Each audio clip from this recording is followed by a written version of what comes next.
High, আমি মৌ। তোমরা সবাই কেমন আছো? আশা করি ভালো আছো। আমি আজকে ট্রাই করেছিলাম মোচার ঘন্ট। প্রথমেই আমি মোচাটাকে সেদ্ধ করে নিয়েছিলাম। তারপরে কড়াই গরম করে সেখানে সর্ষের তেল দিয়ে ফোড়নে আমি ব্যবহার করেছিলাম সাদা জিরে আর শুকনো লঙ্কা। তারপর আমি কেটে রেখেছিলাম আলু, সেইগুলোও দিয়ে দিয়েছিলাম তেলের মধ্যে। এবার এই আলুগুলোকে আমার ভালো করে ভেজে নিতে হবে যতক্ষণ না ব্রাউন কালার না আসছে। তারপর আমি দিয়ে দিয়েছিলাম একটুখানি পরিমাণ মতন হলুদ।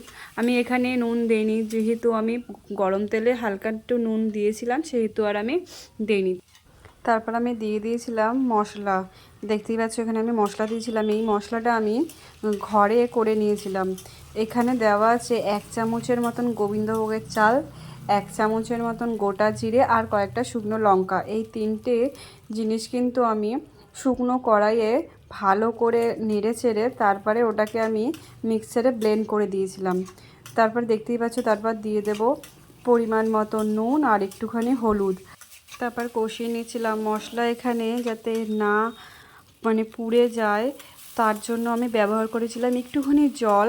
আর আমি কিন্তু মিক্সারে যে ব্লেন্ড করেছিলাম সেই মশলাও ছিল, সেখানে একটু জল নিয়ে সেখানে দিয়ে দিয়েছিলাম। তারপরে ভালো করে কষিয়ে কিন্তু আমি দিয়ে দেব আমার সেদ্ধ করা মোচাটা। আর হ্যাঁ, এখানে কিন্তু আমি মোচার সাথে ছোলাও ব্যবহার করেছিলাম। মোচার সাথে আমি কিন্তু ছোলাটা একসাথেই সেদ্ধ করে নিয়েছিলাম। তারপরে মোচাটি দেওয়া হয়ে গেলে ভালো করে কষিয়ে নেব আর কিছুক্ষণের জন্য ঢাকা দিয়ে নেব।